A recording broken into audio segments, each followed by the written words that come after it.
South African Olympic athlete Caster Semenya has lost her legal battle against the track and field's governing body. The Court of Arbitration of Sport upheld the decision to impose a limit on how much testosterone female athletes can have. Those with naturally high levels will have to take medication to suppress their testosterone if they want to compete. Semenya won gold in the 800 meters at the 2016 Olympics in Rio. Rivals claim the 28-year-old has an unfair advantage because of her unusually high testosterone levels. It's believed her intersex condition makes her testosterone naturally high.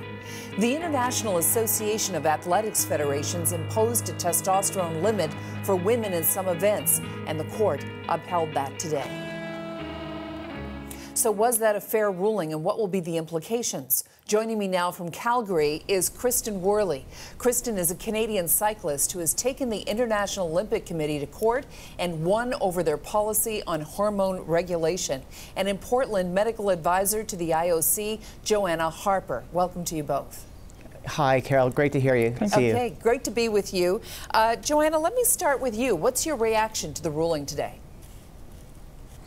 Well, you know, it's a complicated case, but it's important to understand that athletes with XY DSDs, such as Semenya, have testes, they have male levels of circulating testosterone levels, and hence male-like athletic advantage. It's a difficult decision, but I think that in order to be fair to Canadian athletes like Melissa Bishop, I think that this was the correct decision. Okay, Kristen Worley? It's very disappointing what has happened. I think what we were able to show, Carol, in Toronto, we actually brought scientific research, proper scientific research from top experts from around the world who are experts in microbiology and in neurosciences to be able to bring forward the issues that I dealt with as an athlete and the impacts to my physiology as a transition athlete. The policies that are currently out there and have transpired over 2 decades from the IOC as it relates to transition and athletes participating who are dealing with issues of gender variance or have transitioned in their lives, the science has never been done by the IOC, and we have shown that in our case in Toronto, which led them to issues of human rights violations. Okay. Let me ask you this, Dr. Harper. Why is testosterone level the best way of determining whether someone is male or female? Well, it doesn't actually determine whether someone is male or female. That's, in fact, a very complicated question. However, if we break it down into one small part of being male or female, i.e., what sporting category to compete in, testosterone is the primary reason that male athletes outperform female athletes, and one of Semenya's own experts said precisely those words. So that is why testosterone is the best measure that we have in 2019.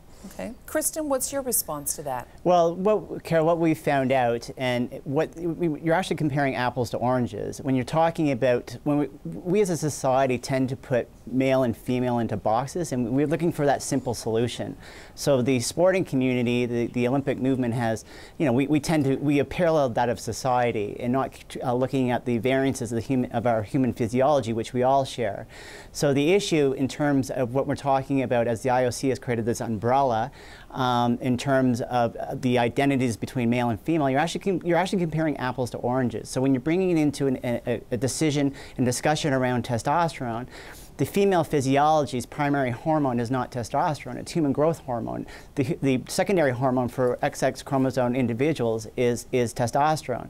Whereas as somebody who has XY chromosome, his primary hormone is solely testosterone because of reproductive reasons. So when you reduce the hormone levels, quote unquote, is what the IOC has been suggesting, and the IF, to a level, somebody who has XY chromosome to the level of somebody who has XY is greatly impacted because of the decrease in function. It's like taking as you lose gas in your car, your car starts to lose functionality. So very much like we have in sport, there is for XY chromosome individuals, it's called hypogonadism, and the World Anti-Doping Agency has policy that clearly understands that there is regulated doping control for males who have lost levels of testosterone, because what happens is they become unwell over a period of time. So the IOC and the World Anti-Doping Agency already know this. So it's already in the anti-doping code under the hyperandrogenism rule. Because I think a lot of people might get lost in the terminology, you're saying right. that being forced to take to suppress your testosterone is actually reducing your functionality, so it makes you a worse athlete. Right. So somebody who is of a male phenotype or XY chromosome, for the purpose of our discussion, the primary hormone is testosterone. So you're actually, by deleting that hormone, you're making that person unwell over a period of time. Where somebody who is XX chromosome, the issue is that the impact of losing testosterone doesn't have the same effect. Okay, what do you say to that, Joanne? What do you say to that? That this ruling will actually make people unwell? The standard medical therapy for intersex people who have the same conditions as Semenya has and have a female gender identity is to lower testosterone precisely as was done, as mandated by the IAAF for intersex athletes. So this standard medical therapy is exactly what has been prescribed here, and so I don't see a problem with it. Kristen?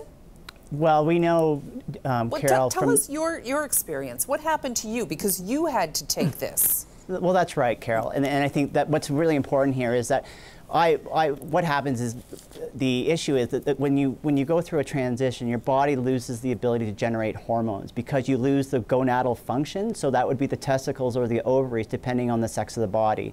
So the body no longer can drive molecular function in the human physiology. So over time, somebody who either lowers the testosterone or loses the ability to generate testosterone as a primary hormone, certain aspects of the functionality of your body starts to decrease and even stop functioning. So the biggest part of the issue here, which is done at an individual level, which we can't even talk about testosterone because, first of all, the IOC and the IF don't understand the basic physiology between the sexes, but more importantly, the issues that this has to be done at an individual level because it's not based on male or female, it's based on the three functions: DNA, chromosomes, and the individual's ability of the person's body to be able to, it's called receptors, and the ability to receive that hormone.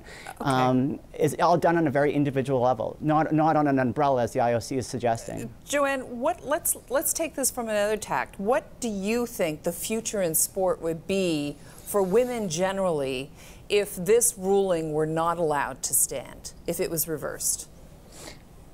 I think it would be very unfortunate for women's sport in general. I think that one of the biggest advances for women in the last 100 years has been the advent of women's sports. And I think that it is paramount that we have women succeeding in sport at the professional and elite level. And I think that this, had this ruling gone the other way, I think it would have been detrimental to those very important goals. How would it have been detrimental?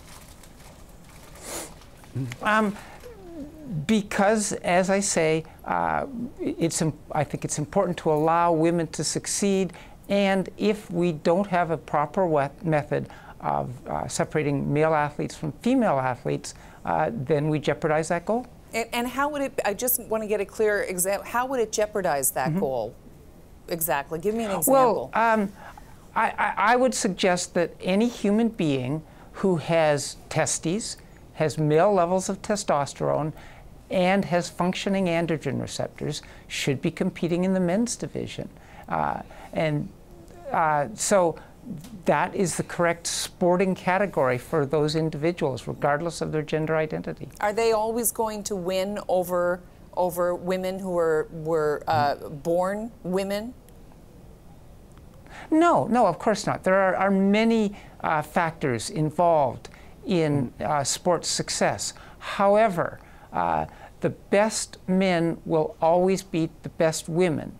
And so you are substantially jeopardizing women's sports. And it's not just the best men. The hundreds of men, thousands of men every year will beat the best women.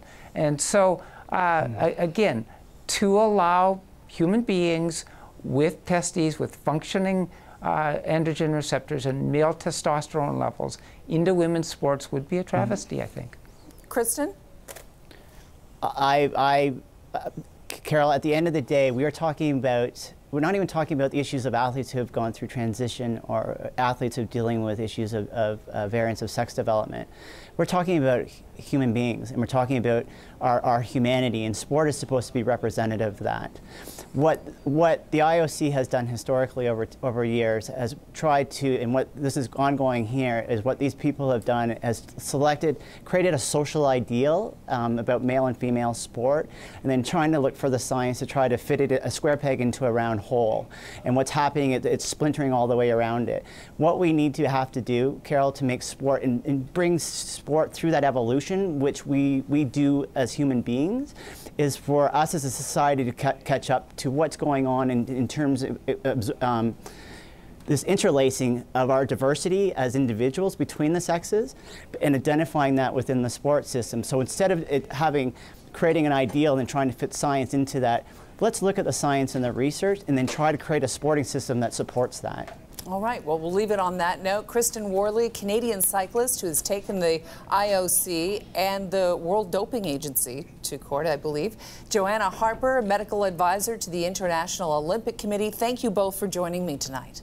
You bet. Thanks so much, Carol. You're welcome. Bye-bye. Bye-bye.